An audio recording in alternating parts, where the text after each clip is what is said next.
Selamat pagi, salam sejahtera untuk kita semua.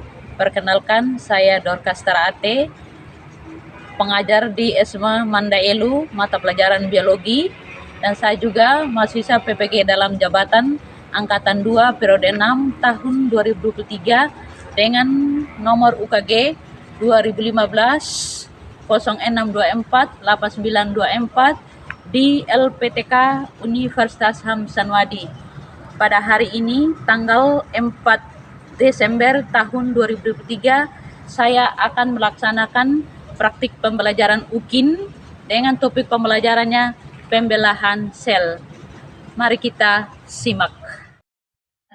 Kita bersyukur pada Tuhan. Saya minta salah satu siswa untuk memimpin kita dalam doa.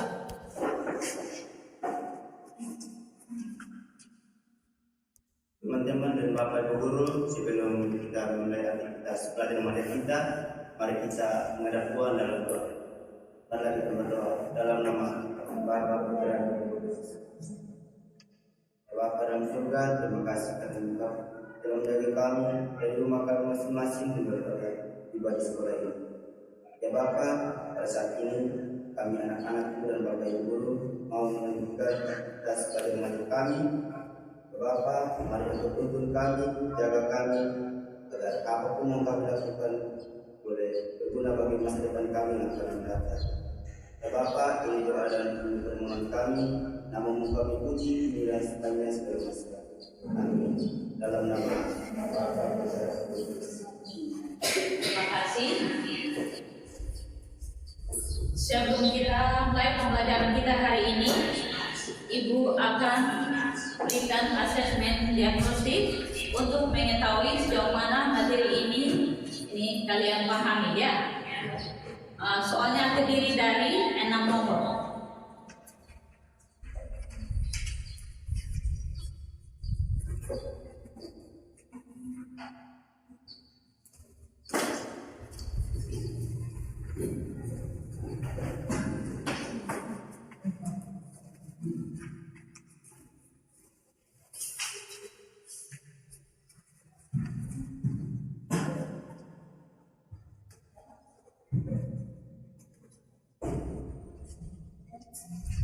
Silakan baca soal dan dikerjakan. Dan dikerjakan langsung di dalam nomor sedia. Tulis nama dengan kelas. Saya kasih waktu cuma 5 menit. Langsung disilang.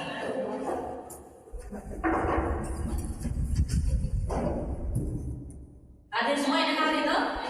Ya Ibu. Berapa orang yang hadir? 2 orang. 2 orang yang sakit ya?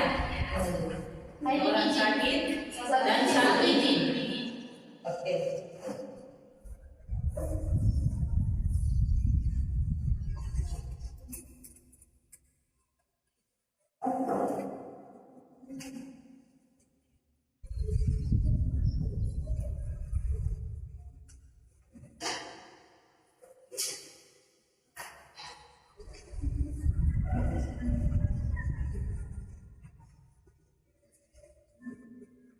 Baik, sudah habis? Sudah. Ya, baik. Bukan? Ya, bukan dari buku berikutnya.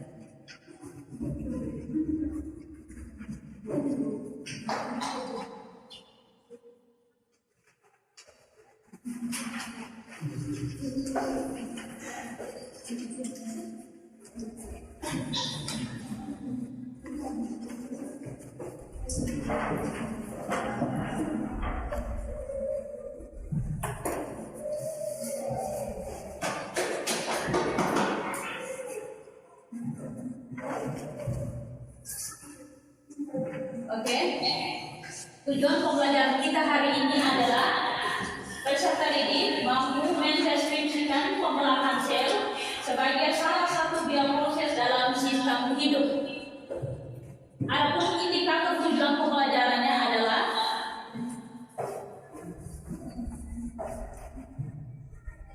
yang pertama, mampu menjelaskan tentang pembelahan sel. Yang kedua, mampu mengidentifikasi proses gametogenesis. Yang ketiga, mampu menganalisis karakteristik dari masing-masing pembelahan sel.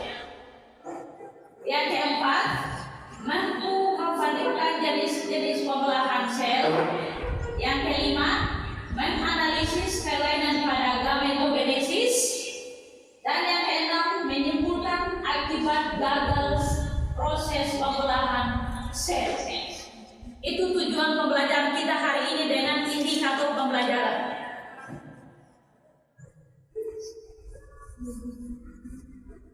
Oke, yang sudah kelompok tidak boleh pindah lagi ya.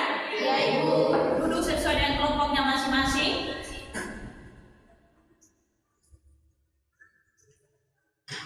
Di atas meja kalian, Ibu sudah bagikan LKPD. Silakan dilihat. Di masing-masing meja Ibu sudah bagikan itu LKPD.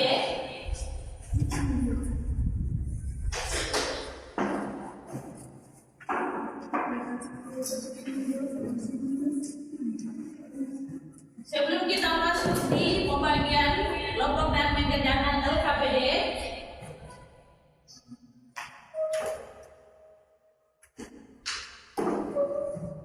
Ibu akan menayangkan sebuah video dengan menggunakan aplikasi Blackboard. Dengan Ibu sudah bagi link di masing-masing WA group. Silakan ambil HP kalian masing-masing. Silakan buka itu link dan yang menggunakan aplikasi Blackboard silakan scan untuk melihat video pembelajaran itu untuk mengidentifikasi masalah kita. Silakan.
pagi Ibu, selamat pagi teman-teman. Terima kasih atas waktu dan kesempatan yang telah diberikan kepada kelompok kami.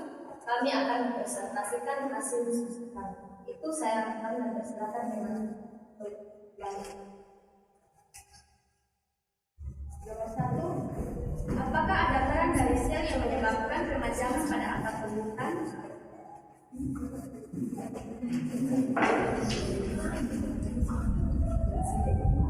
Penyebab pemanjangan pada akar tumbuhan untuk menekan ujung akar, termasuk meristem agar akar memanjang. Nomor 2, bagaimana gametogenesis dapat terjadi? Tergantung dari siklus hidup biologis organisme. Gametogenesis dapat terjadi pada pembelahan meiosis, gametosit, diploid menjadi berbagai gamet, atau pada pembelahan mitosis sel gametogen haploid. Nomor 3, di manakah tempat terjadinya gametogenesis pada pria? Berapakah sel gamet yang dihasilkan pada proses spermatogenesis? Spermatogenesis adalah proses pembentukan sel sperma di dalam testis pria.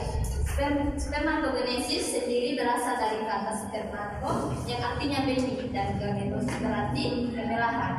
Sperma diproduksi pada bagian tubulos seminiferus di dalam testis. Gamet yang dihasilkan pada proses pembelahan spermatogenesis menghasilkan 4 spermatozoa fungsional dari spermatogenesis.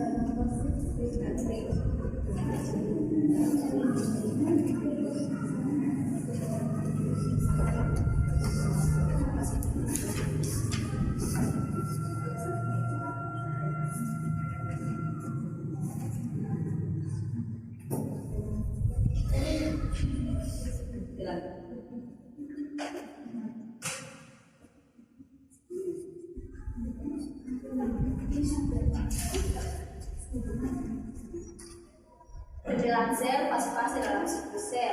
Siklus sel terdiri dari fase persiapan atau interfase, fase pembelahan atau mitosis. Fase interfase itu periode G1 bab 1, periode sintesis bab 2, periode G2 bab 2. Fase mitosis, karyokinesis atau pembelahan nukleus, sitokinesis atau pembagian sitoplasma. Fase interfase tahap G1 atau fisgal fase dimulai dari sel muda yang baru membelah. Umumnya membutuhkan waktu 3-4 jam. Tahap ini akan terjadi sintesa RNA, diikuti sintesa protein yang menyebabkan sitoplasma bertambah dan sel akan berkembang. Tahap S atau sintetik fase, terjadi proses sintesis DNA berlangsung 7-8 jam. Molekul DNA akan terbentuk melalui proses verifikasi dari molekul DNA yang sudah ada. Terjadi pembentukan molekul histone yang merupakan protein dasar dari kromosom. Tahap kedua atau second fase. Tahap akhir perkembangan sel yang disusul dengan pembelahan, umumnya 2-5 jam proses sintesis RNA masih terjadi namun pembelahan. Sintesa akan berhenti pada pembelahan sel dimulai.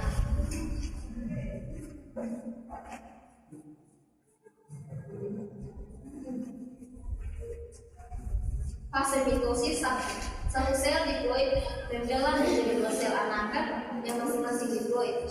Pembelahan mitosis terjadi secara bertahap, yaitu profase, metafase, alfase, dan telofase. Pada fase profase, membran inti menghilang, sitoplasma inti bercampur dengan sitoplasma sel. Benang-benang kromatin di dalam nukleus memendek dan menyebar disebut kromosom. Kromosom membelah menjadi 2 benang paru disebut kromatin. Sentromer membelah dan setiap pembelahan bergerak di kutub yang berlawanan. Dan setiap sentriol terbentuk benang-benang spindel. Benang-benang spindel memegang kromosom pada sentromernya. Sedangkan fase metafase, membran inti menghilang secara sempurna, kromosom saling berpasangan, dua kromatin terletak pada bidang ekuator, bergantung pada benang spindel melalui sentromer. sentromer induk yang belah.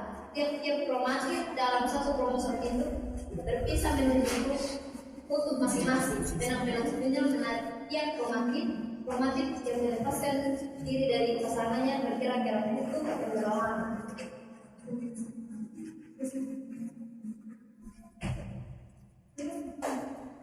Fase telofase, kromosom sudah berfungsi di kutub masing-masing.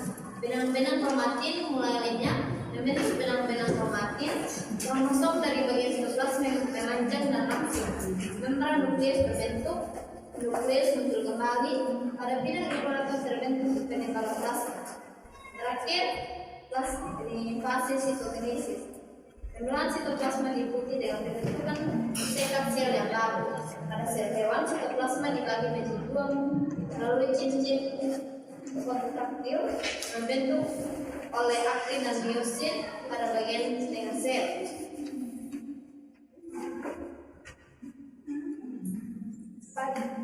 Pada karakter perbandingan antara mitosis dan meiosis, pada tempat terjadinya itu mitosis terjadi di sel somatik, sel tubuh baik tumbuhan, hewan maupun manusia.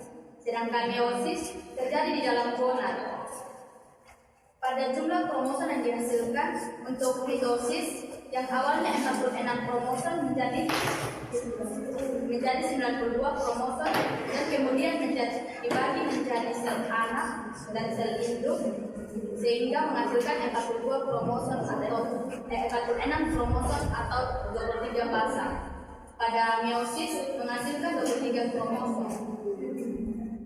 Hasil sel anakan pada meiosis menghasilkan dua anakan yang sifatnya persis dengan induknya.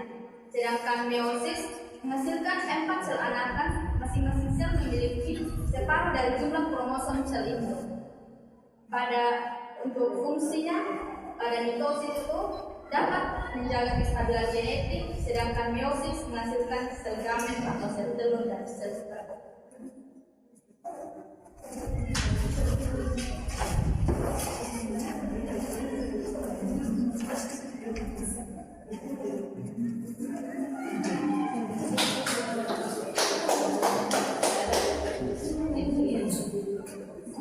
Demikian hasil presentasi kami. Jika ada pertanyaan dari Ibu Ustazah, Ya, mari kita bertanya. Mau bertanya? Ada mau bertanya? Jelas? Oke. Demikian presentasi kelompok keempat. Mari kita dengarkan dari kelompok lain dari kelompok 1. Silakan kembali, terima kasih. Sekarang Ibu akan menjelaskan sedikit materi dari hasil di kelompok tadi ya. Ibu akan jelaskan dari paparan pendapat tadi. Ibu akan jelaskan sedikit materi kita hari ini, yaitu kaidah fase-fase dalam pembelahan sel. Yang pertama adalah ada disebut dengan siklus sel yang terdiri dari fase persiapan atau interfase, fase pembelahan mitosis. Kalau fase interfase itu adalah ada disebut dengan periode G1 atau GAP1, periode sintesis atau GAP2 juga, dan periode G2. Sedangkan fase mitosis ada disebut dengan karyokinesis atau pembelahan nukleus dan sitokinesis atau pembelahan sitoplasma. Untuk fase interfase pada tahap G1, yaitu dimulai dari sel yang masih muda yang baru membelah, dan umumnya membutuhkan waktu sampai 3-4 jam untuk membelah. Setelah itu tahap ini akan terjadi listrik panas. Ya, umumnya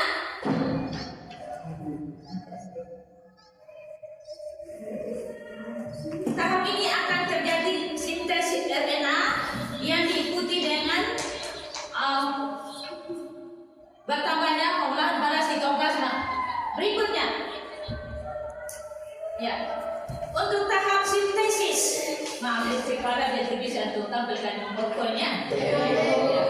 Untuk tahap sintesis, yaitu terjadi proses sintes DNA yang berlangsung sampai 7-8 jam. Habis itu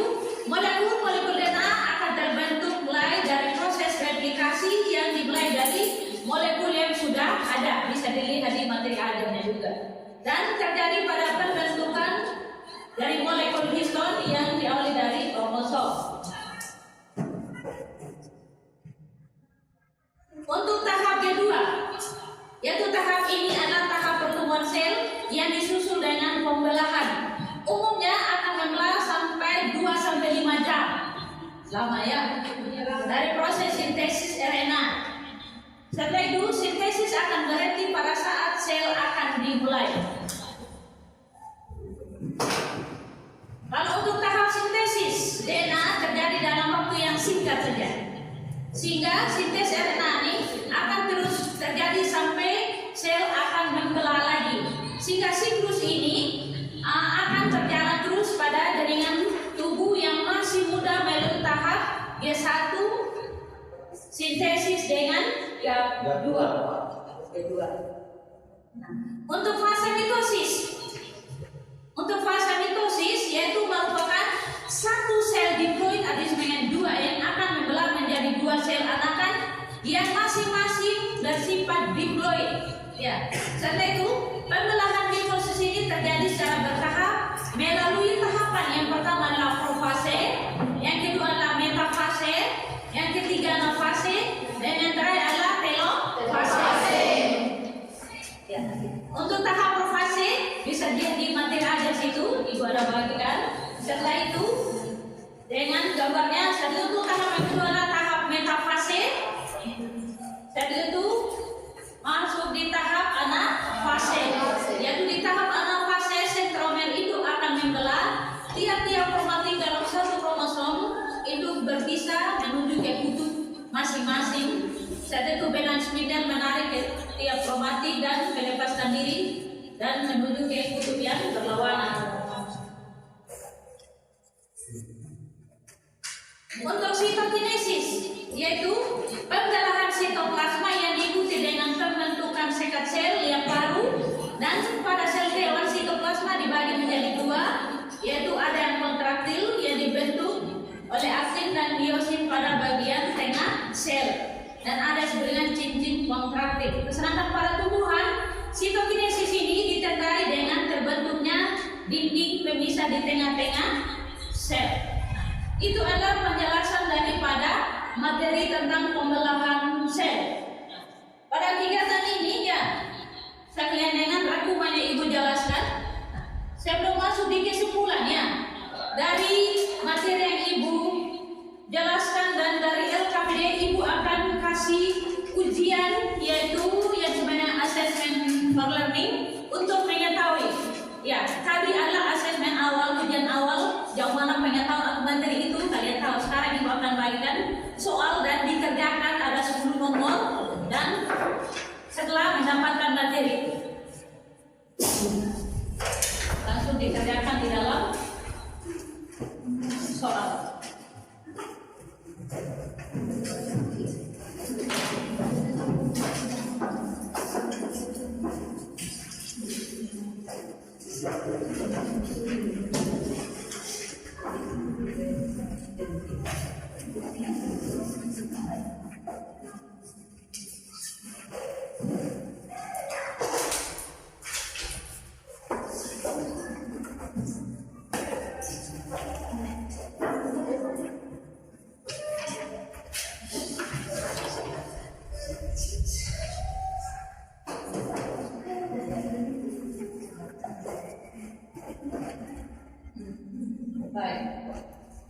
Kesimpulan daripada materi kita hari ini yaitu yang pertama bahwa fase dalam pembelahan sel terdiri dari dua yaitu fase yang berkaitan dengan fase pembelahan mitosis. Sehingga dari fase interfase ada 3 tahap yaitu periode G1 atau tahap 1, periode G2 atau G2 dan periode G2. Demikian pembelajaran kita hari ini. Nah, untuk materi selanjutnya kita akan masuk di dalam pembelahan mitosis dengan meiosis dalam meiosis 1 dan meiosis 2. Materi selanjutnya. Setelah itu silakan pelajari materi ini yang sudah dapat, nanti akan menjadi bahan ujian kita pada ujian semester 1. Oke. Untuk menutup rangkaian kegiatan kita pada hari ini, silakan satu orang memimpin kita dalam doa dan saya minta Doris tolong bangun.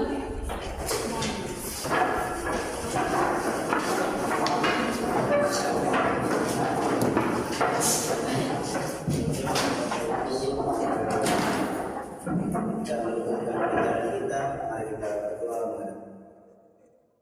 dalam nama Bapa, Putra dan Roh Kudus. Bapa dan surga, terima kasih Engkau telah menjaga kami dari tadi hingga pada saat siang ini. Ya Bapa, pada saat siang ini kami anak-anak-Mu mau istirahat sebentar untuk sambil menunggu jam pelajaran yang belum kami selesai. Ya Bapa, kami mohon pertolongan-Mu agar semuanya ini berjalan dengan lancar dan yang terjadi kami serahkan ke tangan Bapa. Ini doa, ini harapan kami, namun kami puji ini dan sepanjang segala masa. Amin. Dalam nama Bapa. Terima kasih atas kesempatan